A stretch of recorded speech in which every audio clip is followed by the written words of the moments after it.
So hello everyone, ये आज के दिन का पहला वीडियो है एंड कल मैंने कोई वीडियो अपलोड नहीं किया था।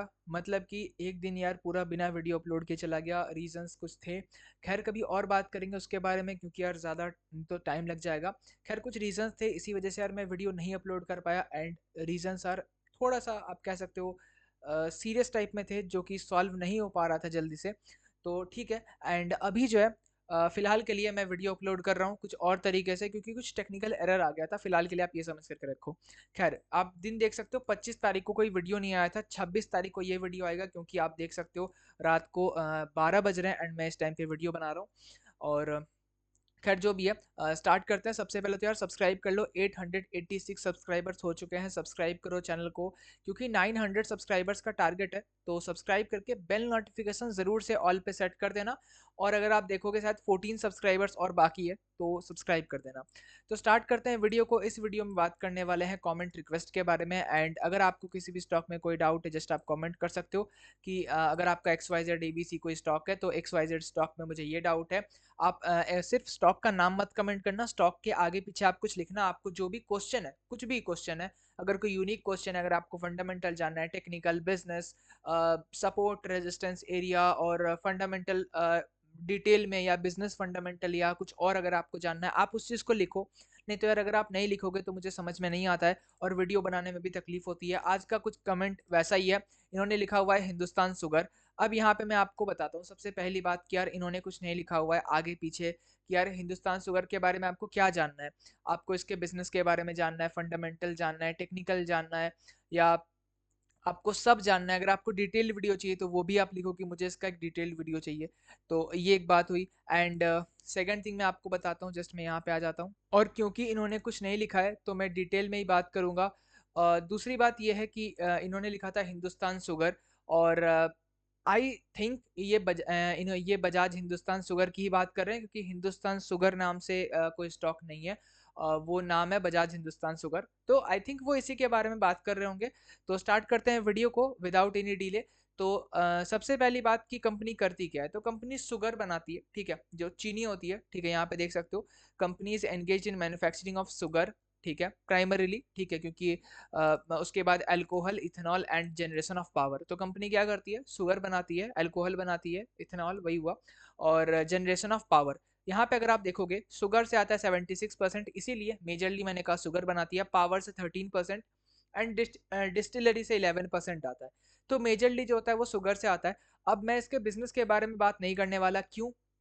क्योंकि मैं अक्सर ऐसे कुछ कमेंट आते हैं एंड उन कमेंट्स के बारे में जो है बताना बहुत ज़रूरी होता है, कुछ इंपॉर्टेंट चीज़ें। अब अगेन वही बात कि अगर कोई स्टॉक आप जस्ट 2-3 मिनट 5 मिनट देख कर कि अलग कर सकते हो, छांट सकते हो, तो आप उसके बिजनेस के बारे में क्यों समझोगे, आप उसको ज़्यादा टाइम क्यों दोगे? वही बात है, जैसे जो लोग वीडियोस को पहले से फॉलो करते हैं उनको एक और ट्यूटोरियल आज मिल जाएगा। और जो लोग मेरे वीडियो को ये वाला जो वीडियो है वो पहली बार देख रहे हो, तो सब्सक्राइब कर लेना। और पहली बार देख रहे हो तो मैं बता दूं कि मान लो आपके पास 10 स्टॉक है, और मैंने आपको बोला कि 10 स्टॉक में से कुछ स्टॉक्स है बहुत अच्छे, मतलब बहुत अच्छे, वो 10x 15x तक हो सकते हैं, ठीक है। कुछ स्टॉक्स है जो 2-3 गुना तक हो सकते हैं, और उसके आगे का पता नहीं, लेकिन हाँ 2-3 गुना हो जाएंगे। कुछ स्टॉक्स है जो आपको परसेंटेज में रिटर्न्स दे देंगे, मतलब हाँ 20%, 30%, 50% ऐसे करके, ठीक है। कुछ स्टॉक्स है जो बिल्कुल नहीं बढ़ेंगे, कुछ स्टॉक्स है जो एकदम गिर जाएंगे, मतलब ऐसे डिफरेंट डिफरेंट स्टॉक्स है। तो इसमें से 2-3 स्टॉक्स ऐसे हैं जो एकदम ही आपका मतलब कह सकते हो सबसे बेकार स्टॉक्स है, ठीक है।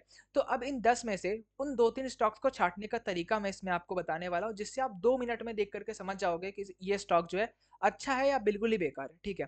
इसका मतलब ऐसा नहीं कि बिल्कुल ही अच्छे स्टॉक्स को आप छाँट लोगे, इस चीज़ को समझो, डिस्क्लेमर है। पहला तो कोई रिकमेंडेशन मैं आपको नहीं दे रहा हूँ, किसी भी तरह का कोई कॉल, टिप, रिकमेंडेशन नहीं है। मैं यहाँ पे लिख भी देता हूँ, किसी भी तरह का कोई रिकमेंडेशन नहीं है, सिर्फ और सिर्फ ये एजुकेशनल पर्पज़ का वीडियो है।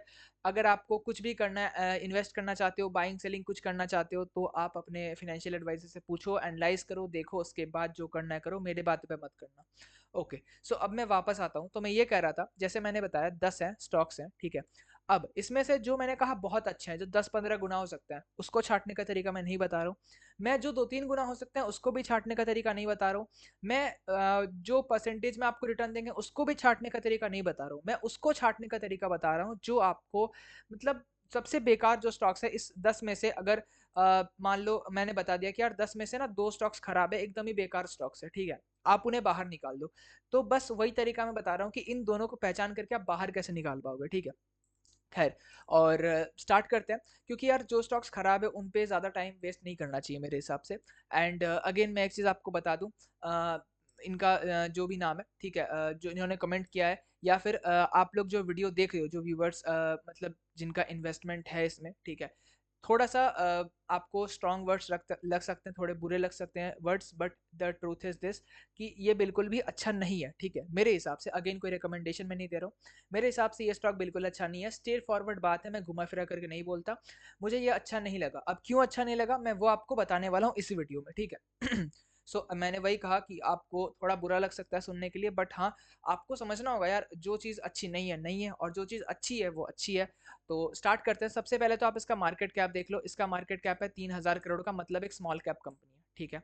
अब स्मॉल कैप में रिस्क ज़्यादा कम, वो तो ठीक है, लेकिन सबसे इंपॉर्टेंट चीज़ वो है, मतलब जैसे मैंने बताया कि 2 मिनट में आपको कैसे समझना है, इसका ट्यूटोरियल वीडियो आप समझ लो। सबसे पहले आपको आ जाना है यहाँ पे प्रॉफिट एंड लॉस में, ठीक है, ये वाला जो नंबर है आपको इस नंबर पे आ जाना है, कंसोलिडेटेड नंबर्स को आपको देखना है, ठीक है। पहली बात मैंने क्या कहा था, पहले मैंने वीडियोस काफ़ी बनाए हुए हैं, आपको अगर मतलब अब मुझे याद तो नहीं है पर्टिकुलर कौन सा मैंने बनाया था, बट हाँ, यहाँ पे सबसे पहले आपको देखना है सेल्स, क्या सेल्स इंक्रीज हो रहा है, ठीक है। तो यहाँ पे आप देख सकते हो, पहले ये थोड़ा सितंबर सितंबर करती थी, फिर इसने जो है मार्च पे स्टार्ट कर दिया है। तो अगर आप सितंबर हटा करके भी मार्च से बात करो तो देख सकते हो यहाँ पे 6,600, फिर क्या हुआ यहाँ पे 4,500, 4,600, 4,300, 5,800, फिर 6,800, 6,600, 6,600, 5,500, 6,300, 6,100। मतलब अगर आप यहाँ पे देखोगे स्टॉक, मतलब स्टॉक कह रहा हूँ, सेल्स जो है कंपनी का कहीं नहीं गया, जहाँ पे है वहीं पे ही है, ऊपर नीचे, कभी 5, कभी 6, कभी 4, कभी 5, कभी 6, कभी 4, इसी के आसपास घूम रहा है। ऐसा नहीं है, देखो अब एक चीज आता होता है, एक होता है स्लो ग्रोथ, कि ठीक है यार पहले 4 हुआ, फिर 4,200, फिर 4,500, फिर 4,600, फिर 4,800, ये एक होता है। एक होता है इस तरह से कि कभी 4,500, फिर 4,600, फिर 4,300, फिर 5,800, फिर 6,000, फिर 3,000, फिर 4,000, ये ग्रोथ नहीं होता है। और इसमें आपको वही चीज देखने मिलेगा, सेल्स ग्रोथ बिल्कुल नहीं है। एंड आपको परसेंटेज भी देख करके बताऊंगा, परसेंटेज से भी, बट हाँ, ये देख लिया आपने, नंबर वाइज देख लिया कि हाँ भाई देखो 2014 में भी 6,600 और 2023 में भी 6,300, तो कोई ग्रोथ नहीं है। उसके बाद अगर आप प्रॉफिट देखोगे तो 2000, चलो इसको छोड़ देते हैं, यहाँ पे देखते हैं 2014 में लॉस था, ठीक है, और वो लॉस क्या है, अभी भी कंटिन्यू ही है, मतलब वो लॉस लॉस ही है, वो अभी भी ऐसा नहीं है कि प्रॉफिट हुआ था। हाँ, सितंबर 2011 में इसका प्रॉफिट हुआ था, 21 करोड़ का प्रॉफिट हुआ था, उसके बाद जो है सिर्फ लॉस हुआ है, कम ज़्यादा बट लॉस हुआ है, ठीक है। ये हो गया पहला बात। दूसरी बात, यहाँ पे ऑब्वियसली यार प्रॉफिट तो है ही नहीं, ठीक है, मतलब एक होता है प्रॉफिट रहना, अगर प्रॉफिट रहता और प्रॉफिट 50 40 40 50 30 40 50 ऐसे करके घूमता तो मैं बोलता ठीक है प्रॉफिट ग्रोथ नहीं है। क्योंकि यहाँ पे प्रॉफिट ही नहीं है तो मैं कंपाउंडेड प्रॉफिट ग्रोथ के बारे में कुछ बात नहीं करूंगा, एंड बात करने लायक है भी नहीं ऑब्वियसली, तो मैं इसके बारे में बात नहीं करूंगा, स्टॉक प्राइस ईयर के बारे में मैं बात करता ही नहीं हूँ, ठीक है। बचा आरओई एंड सेल्स, ठीक है। अब अगर आप देखोगे सेल्स तो देखो 10 साल का 4%, अब इतना तो आप समझते हो यार, 4% ग्रोथ 10 साल के बेसिस पे कितना होता है, 5 साल में 2% का ग्रोथ है, 3 साल में तो ग्रोथ ही नहीं है, -2% है, एंड टीटीएम में 7%। तो ये कोई सेल्स ग्रोथ नहीं है, मतलब ये नंबर्स बिल्कुल भी अच्छे नहीं है। अच्छे नंबर्स कौन से होते हैं, आप मेरे और भी वीडियोस को जा करके देखो, मतलब इससे पहले मैंने जो भी वीडियो अपलोड किया है वो सब वीडियोस देखो, आपको समझ में आएगा एक्चुअल बढ़िया नंबर्स कौन से होते हैं। अगर मैं यहाँ पे बढ़िया नंबर्स बताने लगा तो मैं वो मतलब वो जो फ्लो है वो मिस कर दूंगा कि आपको छाटना कैसे, ठीक है। मतलब सीधा समझ लो, जहां पे आपको कम नंबर, सिंगल डिजिट में जो भी आपको नंबर दिख रहा है आप हटा दो, यहाँ पे सारे नंबर देखो सिंगल डिजिट के हैं, सेल्स ग्रोथ बिल्कुल बेकार है। प्रॉफिट ग्रोथ डबल डिजिट है बट प्रॉफिट ही नहीं है, तो क्या देखना, ठीक है। और एंड हाँ, ये मैं बता रहा हूँ खराब चीज़ों को कैसे अलग करना है, अच्छा चीज़ कैसे छांटना है, वो आपको दूसरे वीडियोस अगर आप देखोगे चैनल पे, कोई भी देख लो अच्छे, मतलब जो भी आपको यहाँ पे वीडियोस मिल जाएंगे चैनल पर, ये सब ये वाला हो गया, ये हो गया, ये हो गया, कोई भी देख लो आपको समझ में आ जाएगा, है ना। वापस आते हैं। ओके, सो यहाँ पे, यहाँ नहीं थे, हाँ यहाँ पे थे। अब अगर आप आरओई देखोगे, अगेन आरओई देखो सब नेगेटिव में, पहली बात तो यार नेगेटिव देख करके आपको समझ जाना है, नेगेटिव मतलब क्या कि आरओई है ही नहीं, ठीक है। तो ये चीज, और ऑब्वियसली यार लॉस में है तो आरओई कहाँ से आप निकालोगे, ठीक है, तो लॉस में नेगेटिव आरओई होगा, ठीक है, तो ये चीज हो गई। आगे बढ़ते हैं। बैलेंस शीट में देखो रिजर्व्स कितने हैं, 4,300 करोड़ के रिजर्व्स हैं। कंपनी लॉस करती है और बोरिंग्स कितना है, 4200 करोड़ के बोरिंग्स है।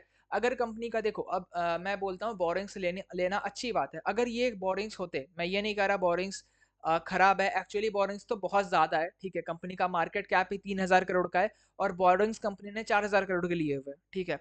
तो मैं ऐसा नहीं कह रहा कि बोरिंग्स जो है वो बहुत ज्यादा है, ये वो, मैं वो नहीं कह रहा हूँ। मैं कह रहा हूँ कि बोरिंग्स जो है वो अगर आप देखोगे लगभग रिजर्व्स के बराबर है, ठीक है।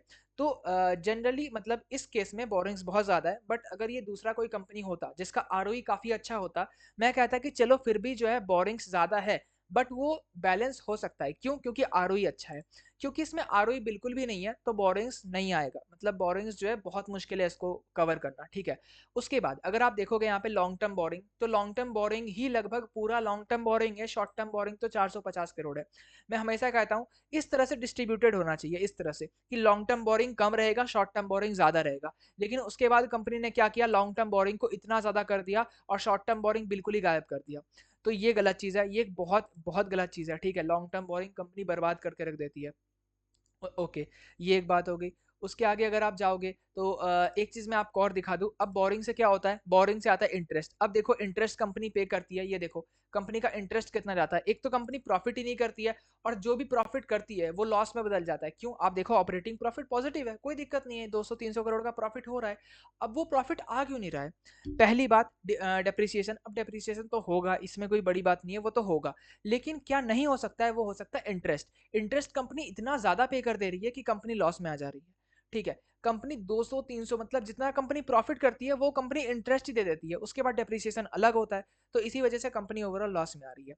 तो ये एक समस्या हो गया। और इसके लिए क्या करना चाहिए, इसके लिए इसके लिए जो है बोरिंग्स को इमीडिएट कम करना चाहिए। और अब कंपनी का लॉस हो रहा है तो कहाँ से बोरिंग्स पे करेगी, रिजर्व से निकालना होगा, रिजर्व से निकालेगी तो फिर आप समझ ही सकते हो, बाकी तो फिर दिक्कत हो जाएगा। खैर, उसके आगे बात करते हैं। अब उसके आगे आता है सबसे इंपॉर्टेंट चीज, प्रोमोटर होल्डिंग, ठीक है। अब देखो, अब मैं जो जो बता रहा हूँ ना, कोई भी एक चीज आपको मिल जाए आप समझ लेना, इससे सावधान होना जरूरी है, ठीक है। अगर आपको बैलेंस शीट ऐसा मिल जाता है, सावधान होना जरूरी है। अगर आपको शेयर होल्डिंग ऐसा मिल जाता है जो मैं आपको बताने वाला हूँ, सावधान होना जरूरी है। अगर आपको प्रॉफिट एंड लॉस वैसा मिल जाता है जो मैंने आपको दिखाया, सावधान होना जरूरी है। अब प्रोमोटर में देखो, प्रोमोटर का शेयर होल्डिंग, हमेशा मैं कहता हूँ प्रोमोटर का शेयर होल्डिंग ज्यादा होना चाहिए, पब्लिक का शेयर होल्डिंग कम होना चाहिए। यहाँ पे देखो क्या हुआ, प्रोमोटर का शेयर होल्डिंग है 24%, पब्लिक का शेयर होल्डिंग है 58%, ठीक है। अब आप खुद समझ सकते हो कि यहाँ पे पब्लिक मतलब क्या, रिटेल इन्वेस्टर, वीक हैंड्स के पास शेयर नहीं होना चाहिए। अब खुद ही सोचो ना यार, कंपनी का सबसे ज्यादा हिस्सेदारी किसके पास होना चाहिए, कंपनी के ओनर्स के पास। अब कंपनी के ओनर्स ने हिस्सेदारी बेच दी तो क्या होगा, ठीक है। और वही देख सकते हो डीआईएस के पास पहले बहुत ज्यादा था, 40% के आसपास था, बट अब उन्होंने भी एग्जिट कर दिया है। और ये 15% जो है ये सिर्फ डमी रखा हुआ है।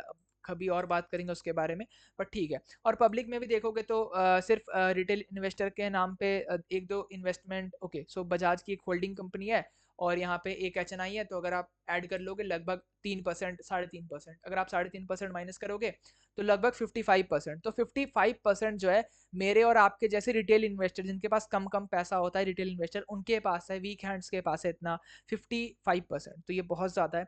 सीधी बात है, प्रोमोटर के पास ज़्यादा शेयर होल्डिंग होगा, पब्लिक के पास सबसे कम शेयर होल्डिंग होगा। जहाँ पे ये मिल जाए बहुत अच्छा। बाकी हाँ, खराब आपको कैसे आइडेंटिफाई करना है, प्रोमोटर के पास कम शेयर होल्डिंग, पब्लिक के पास ज़्यादा शेयर होल्डिंग, समझ लो, उसमें आपको नहीं जाना है। रिकमेंडेशन नहीं दे रहा हूँ, मैं अपनी बात बता रहा हूँ। अब ये सब तो क्या फंडामेंटल वाइज, अब टेक्निकल वाइज समझने का सबसे एक आसान तरीका है। अब मैं आपको बता दूं यार, इसमें क्या क्या नेगेटिव है, अगर आप मुझसे पूछोगे सब कुछ नेगेटिव है, शेयर होल्डिंग पैटर्न नेगेटिव है। मैं एक बार समराइज कर देता हूँ, ठीक है। शेयर होल्डिंग पैटर्न में प्रोमोटर का शेयर होल्डिंग ज्यादा, पब्लिक का शेयर होल्डिंग कम, ओके। अगर प्रोमोटर का शेयर होल्डिंग कम, पब्लिक का शेयर होल्डिंग ज्यादा, नॉट गुड। उसके बाद बैलेंस शीट पे आ जाओ, बैलेंस शीट पे रिजर्व्स एंड बोरिंग्स देखो, रिजर्व्स एंड बोरिंग्स में ज्यादा, मतलब रिजर्व ज्यादा होनी चाहिए, बोरिंग कम होनी चाहिए, ठीक है। अगर रिजर्व और बोरिंग सेम भी है कोई दिक्कत नहीं है, ठीक है। बट बोरिंग्स में जो है लॉन्ग टर्म बोरिंग कम होना चाहिए, शॉर्ट टर्म बोरिंग ज्यादा होना चाहिए। अगर इसका अपोजिट है तो प्रॉब्लम है। देखो बैलेंस शीट का क्या है ना, बैलेंस शीट इज एक एक लेवल अप, समझ रहे हो, बैलेंस शीट को थोड़ा समझना प्रॉब्लम होता है। अब क्या होता है, अगर लॉन्ग टर्म बोरिंग ज्यादा है, शॉर्ट टर्म बोरिंग कम है। अब यार देखो मैं बेसिक बता रहा हूँ यहाँ पे। अब यार हो सकता है जो जिनको पता हो उनको पता, मतलब जो थोड़ा जानते हो बैलेंस शीट को देखते हो, उनको पता होगा कि यहाँ पे कंस्ट्रक्शन कंपनी में यही होता है, लॉन्ग टर्म बोरिंग ज्यादा होता है, शॉर्ट टर्म बोरिंग कम होता है। तो आप बोलोगे यार आप तो ऐसा ऐसा बोल रहे थे, यार आप बिल्कुल सही बोल रहे हो, वहां पे वो होता है। क्यों? क्योंकि वो सेक्टर ही वैसा है। कंस्ट्रक्शन में वो होता ही, आप इंफ्रा में जाओगे, एलएनटी में जाओगे, मतलब कोई भी इंफ्रा में जाओगे, ठीक है, तो आपको वही वही चीज़ आपको देखने मिलेगा, लॉन्ग टर्म बोरिंग वहाँ पे ज़्यादा होगा, शॉर्ट टर्म बोरिंग कम होगा। अब ये मैं आपको बेसिक बता रहा हूँ, ठीक है, इसीलिए बेसिक पे रहो, और वो सब खैर आगे वीडियोस को देखोगे तो आपको समझ में आ जाएगा। आगे बात करते हैं प्रॉफिट एंड लॉस। अब जैसे शेयर होल्डिंग पैटर्न, ये सबके लिए कॉमन है, ये कोई भी सेक्टर अक्रॉस सेक्टर आप ले लो, सबके लिए कॉमन है, ठीक है। उसके बाद यहाँ पे प्रॉफिट एंड लॉस में ये जो सेल्स ग्रोथ मैंने आपको बताया, ये सब सबके लिए कॉमन है, ठीक है, ये सब में होना ही चाहिए। सेल्स ग्रोथ लगभग 25% के आसपास होना चाहिए, ये भी अराउंड 25-30% के आसपास, 35% के आसपास होना चाहिए, ये भी लगभग 30% के आसपास होना चाहिए, और कितना है आप देख ही सकते हो, ठीक है। उसके बाद अगर आप देखोगे तो सेल्स जो है वो बढ़ नहीं रहा है, आप नंबर वाइज भी देख लो, परसेंटेज वाइज भी देख लो, कैसे भी देख लो, नहीं इंक्रीज हो रहा है। अब ये अक्रॉस सेक्टर है, आप कहीं भी देख लो, सेल्स तो ग्रोथ जो चाहिए, ग्रोथ चाहिए, कहीं भी देख लो, आप फार्मा देख लो, बैंक देख लो, कंस्ट्रक्शन मतलब इंफ्रा देख लो, आप कोई स्टील देख लो, ये देख लो, वो देख लो, कहीं भी देख लो, ये तो चाहिए आपको ना, ग्रोथ चाहिए। ओके, सो ये सब हो गई बात। अब एक और यूनिवर्सल बात, आप अक्रॉस कहीं पर भी देख सकते हो, कोई भी सेक्टर में सेम रहता है सब कुछ। अब ये क्या बात हुई, अब ये बात होता है यहाँ पे टेक्निकल का। अब टेक्निकल्स में आप सेकंड्स में देख करके समझ सकते हो इसमें जाना है कि नहीं जाना है। अब देखो यहाँ पे आपको लग रहा होगा यार ये तो ऊपर जा रहा है, ऊपर जा रहा है, अगर मैं ऐसे थोड़ा सा जूम आउट करूँ, ठीक है, आप बोलोगे यार इतना छोटा क्यों कर रहे हो। अब देखो यहाँ पे अगर आप देखोगे ये स्टॉक कहाँ पे था, आप देखो मैं क्यों जूम आउट कर रहा हूँ, आपको अब समझ में आ रहा होगा। इसका प्राइस 477 अराउंड आप समझ लो 500 के आसपास था, 2006 की बात हो रही है, ठीक है। 2006 में ये 500 रुपए के आसपास था, उसके बाद ये गिरते गिरते गिरते गिरते 2012 में इसका प्राइस जो है मतलब यहाँ पे आ गया, और उसके बाद देखो लगभग स्ट्रेट लाइन लग रहा है, ठीक है। और आप बोलोगे यार आपने इतना छोटा क्यों कर दिया, यार करना पड़ा क्योंकि देखो नॉर्मल, यहाँ पे आपको चार्ट एकदम नॉर्मल लग रहा होगा, यहाँ पे देखो एकदम नॉर्मल है, बट जैसे जैसे मैं इधर आऊंगा, ठीक है, यहाँ पे देख सकते हो स्टॉक प्राइस ने कुछ मूवमेंट ही नहीं किया है, 2012 के बाद से स्टॉक प्राइस ने कोई मूवमेंट ही नहीं किया है। 11 साल के आसपास हो गया, 12, 13, 14, 15, 16, 17, 18, 19, 20, 21, 22, 23, ठीक है, लगभग 11-12 साल के आसपास हो गए, स्टॉक ने कोई मूवमेंट नहीं किया है। और अगर आपको लगता है स्टॉक ने 10-11 साल कोई मूवमेंट नहीं किया, अब मूवमेंट करने वाला है, बाकी आप समझदार हो, और मैं कोई रिकमेंडेशन पर्पज से कुछ नहीं बोलना चाहता। और दूसरी बात कि जहां आपको ऐसा दिख जाए ना कि ये स्टॉक देखो इस तरह से नीचे आ रहा है, ठीक है, उसके बाद कभी ऊपर गया ही नहीं, तो सीधी बात है यार, उसको जाने का होता है 10 साल, इज वेरी लॉन्ग टाइम, मतलब 10 साल में तो स्टॉक्स कितने हजार गुना हो जाते हैं, ठीक है, हजार गुना नहीं मतलब कितने 1000% की रिटर्न दे देते हैं, और 1000 गुना भी हो जाते हैं कुछ स्टॉक्स, और ये स्टॉक तो चल ही नहीं रहा है, तो ऑब्वियस सा बात है जब 10 साल में नहीं चला तो अब कब चलेगा। तो ये भी चीज़ है, इससे इसको भी देख करके आप समझ सकते हो, इस तरह के चार्ट पैटर्न्स आपको जहां दिख जाए इस तरह से जो है स्टॉक एकदम जीरो तक आ गया, तो आपको समझ जाना है। और अब मैं एक लास्ट बात बताने वाला हूँ, बहुत इंपॉर्टेंट, किसी भी तरह का मैं कोई रिकमेंडेशन नहीं देने वाला हूँ, दे रहा हूँ आपको, ठीक है, कोई भी रिकमेंडेशन, किसी भी तरह का रिकमेंडेशन नहीं है, ठीक है। और अगेन वही चीज़, अगर आपको थोड़ा वर्ड्स लगा कि यार तो हार्ड वर्ड्स लगे, ठीक है, कि यार आपको बुरा लगा, देन सॉरी, बट यही ट्रूथ है कि यार इस तरह मतलब इस तरह से आपको छांटना है, ठीक है, ये मैं आपको बता रहा हूँ। और आप जो भी मतलब वीडियोस देखो तो आपको समझ में आ जाएगा। अब ऐसा नहीं मैं बोल रहा हूँ कि मेरे ही वीडियोस देखो, आप कोई भी वीडियो देखो, बहुत सारे चैनल है यूट्यूब पे, कोई भी वीडियो देखो आपको समझ में आ जाएगा, बट एट द एंड आपको पता पता होना चाहिए कि यार आपको फंडामेंटल्स देखना है कैसा है, क्या चीज़ देख करके आपको हटा देना है कि यार ये चीज़ तो रेड फ्लैग है, इसको हटा दो, मतलब वो चीज़ आपको दिख गया तो मतलब उस कंपनी पर अब जाना ही नहीं है, ऐसी बात है। और अगेन कोई रिकमेंडेशन मैं नहीं दे रहा हूँ, बाइंग सेलिंग आपके ऊपर है, प्योरली कॉल टिप मैं नहीं देता हूँ, ठीक है। और इसी के साथ एंड करते हैं वीडियो को। जय Hind and thanks for watching.